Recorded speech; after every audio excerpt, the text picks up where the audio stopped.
Hey, what's going on everybody? Justin here, and in this video we're continuing on with the monthly BookTube staple videos, and in this one we're going to be doing the book haul for the month of August, and I have 8 titles that I picked up during that month. We got some philosophy, history, and science. You know, I had to pick up a few science books to go along with the science reading challenge that I'm hosting. If you haven't heard of it yet, you know, just get ready because I'm going to mention it in like every other video, I think. Just it's a science readathon for the rest of the year. Definitely check out the announcement video up there, and then let's just get going. So let's start with some philosophy books. This is one that I never heard of, but I was in a used bookstore and I happened to see it for a couple dollars, and it's The Deepest Human Life, An Introduction to Philosophy for Everyone by Scott Samuelson. I do run a philosophy Discord. I've been reading a couple of different things. We recently did Descartes. We've done some Plato and everything like that. And so I've been trying to, you know, brush up a little bit more on philosophy and that sort of thing. And I actually kind of find these intro to philosophy books just really interesting. I just feel like there's a whole variety of different takes and stuff. And actually the month before I read An Intelligent Person's Guide to Philosophy by Roger Scruton, who has a lot of values and a lot of positions that I don't agree with. And this was just not just because I disagreed with him on a lot of things. This was just a disaster of a book. Just for example, he was basically like, God exists because of this argument, and they just believe that. Also, all these ethical theories, this is like the correct one, and that's basically it. It was more like you know, a person's guide to Roger Scruton's philosophy. I just always feel like with these intro ones, you almost have to have more like open-ended questions per se, without like, you know, just direct answers, if that makes sense. And there was a little bit of a argument and stuff between some different people, not me actually, on my Instagram when I posted this book, and I basically just said I didn't really like it that much, and that was kind of funny. But this one looks pretty interesting in that the author, Scott Samuelson, he, you know, earned his PhD in philosophy and all that kind of thing, and he was wondering what to do, and he lived in just a place that he really enjoyed living in, and the local community college happened to have had an opening for like a philosophy professor and that sort of thing, and he took it, and he just like really enjoyed it over, like, I want to say, I think he can't remember if he said 15 or 20 years or something like that. And despite, like, you know, pressures from his friends and colleagues and stuff like that to kind of, you know, move on or do something better with his degree, or, you know, that sort of thing, you know, put it to better use, all that kind of stuff. He just stuck with it because he really enjoyed that atmosphere and kind of just the different conversations and all the things that he's kind of done at the community college level with people of tons of different backgrounds and stuff. I've read the first chapter and really enjoyed it, so I think, like I said, this is going to be like kind of a more reflective kind of intro to philosophy book that I think is going to be pretty cool. And like I said, it's always fun when you find books that you never heard of and get through them. Next up is one that I was sent from Polity Press, and it is Byung-Chul Han, A Critical Introduction. This is by Stephen Knepper, Ethan Stoneman, and Robert Wiley. This is fantastic. This is one I'm about halfway through right now. I'm going a little bit slow because I don't know why I brought my, oh yeah, those were my notes for the Roger Scruton, but I've been doing some notes for my contemporary philosophy journal. This is going to be my first entry, is this book.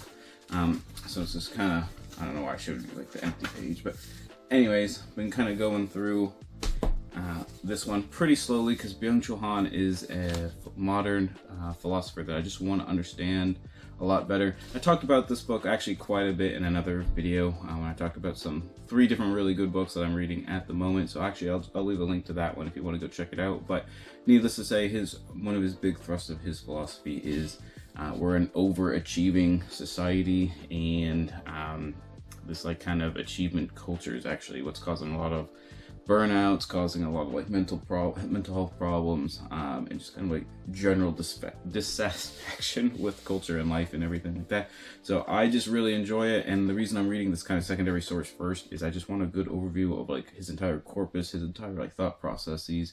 So when I do his primary sources, I'll have I think a good gist of what I'm kind of getting into and what to look for and that sort of thing. Let's move on to some history books. We got Augustus by Anthony Everett, The Life of Rome's First Emperor. this is just, you know, going to be a straightforward kind of life and times of the Emperor Augustus, you know, Octavian, after or before he becomes emperor. I've read several other books by Anthony Everett. We got Cicero here. We got the Emperor Hadrian over here. His rise, was it the rise and fall of Athens, or Rise of Athens, or something like that, was really good too. I don't know if any of them are going to be always like super knockout stellar books per se, but just like really, really solid popular history books. And to be honest, like if you've never read that topic before, like if you want to read about, you know, the Emperor Augustus, and you've really never read much on that time period of Roman history, or much of Roman history at all, he would definitely be a good author to start, just because he's very forward, simple, but in like a good way. I don't know if that makes a whole lot of sense. It's very to the point, but not bland. Like it is like got a good like kind of prose narrative flow to like all the other works that I've read by him. So when I saw this one in a used bookstore, I was like, might as well add it to my Anthony Everett collection there.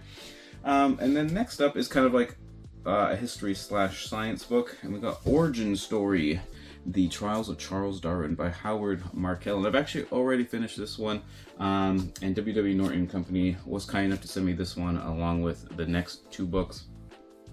But yeah, I just had to jump at this one. It's just a kind of a history of not necessarily always Darwin's thoughts on the origin of species, but kind of just the process that Darwin went through writing it.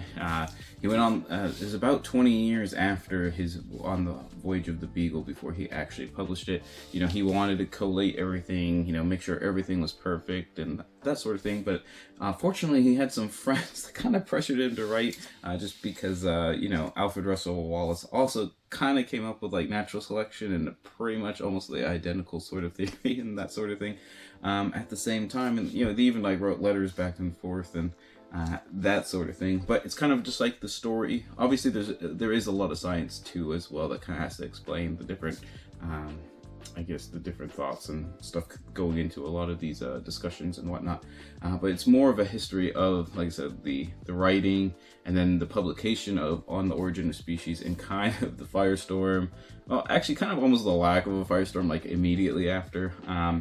But then sort of the rambunctiousness that occurred after, such as the debate between was it Samuel Wilberforce and Huxley, known as Darwin's bulldog and stuff.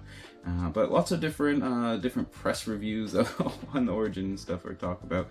I just found this one really fun. And if you kind of like I said, if you like 19th century history, I think you'll like, if you like Victorian history, that would be a good one as well. You kind of get like a really good gist of how, I guess, the aristocratic kind of scientific class isn't probably the right one, but I guess the gentleman naturalists and the gentleman scientists of the day in England, how they kind of like lived and operated and stuff, is shown quite well. Also, they sent me When the Ice is Gone, What a Greenland Ice Core Reveals About Earth's Tumultuous History and Perilous Future. And this is by Paul Bierman. And as it says on the tin here, this is going to be all about how Greenland ice cores, when they dig, you know, hundreds or thousands of feet down, you know, in the ice cores, how do they analyze it? What do they find out about it? And what does it actually like tell us?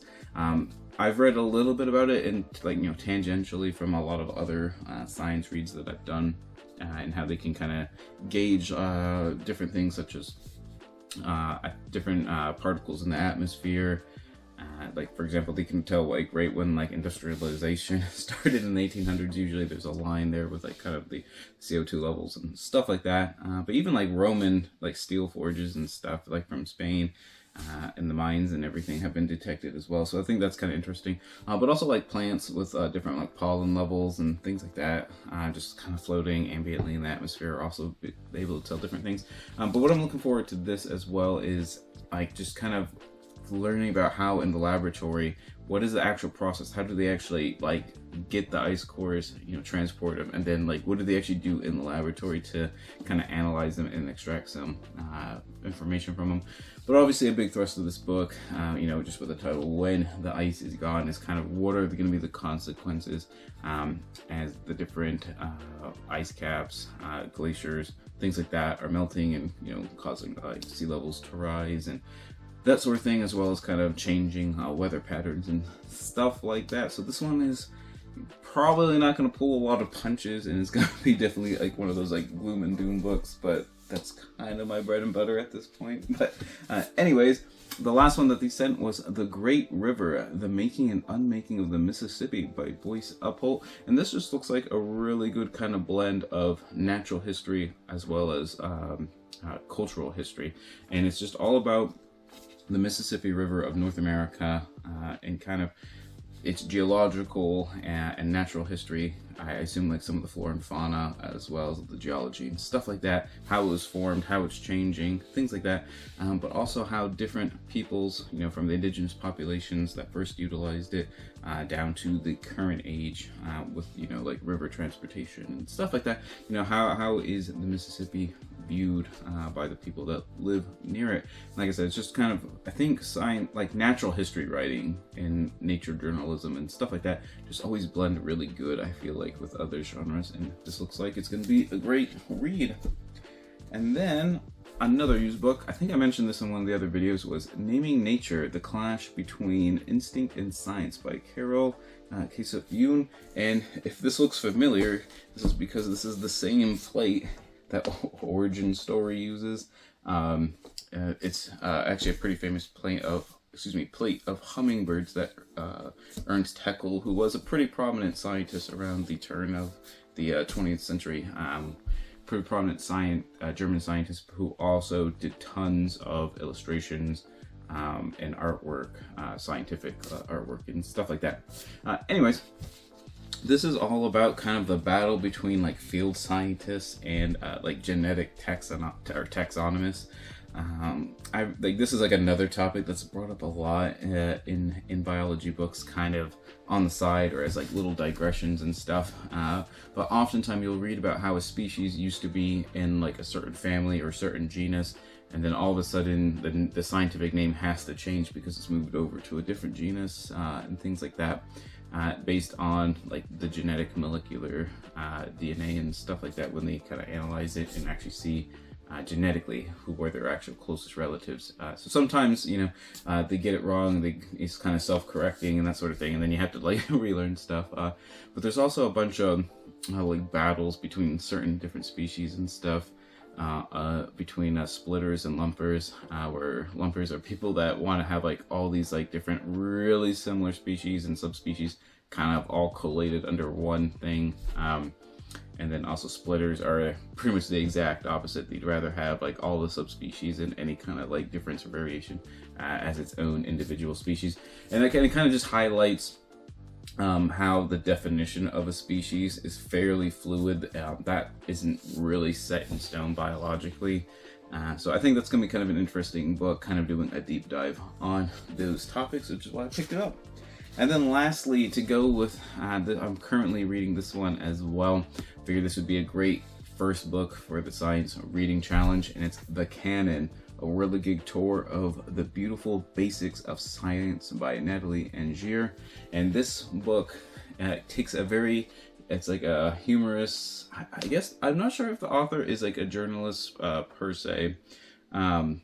Yeah, I guess she is a journalist who is kind of like an amateur scientist in a bunch of different fields and that sort of thing.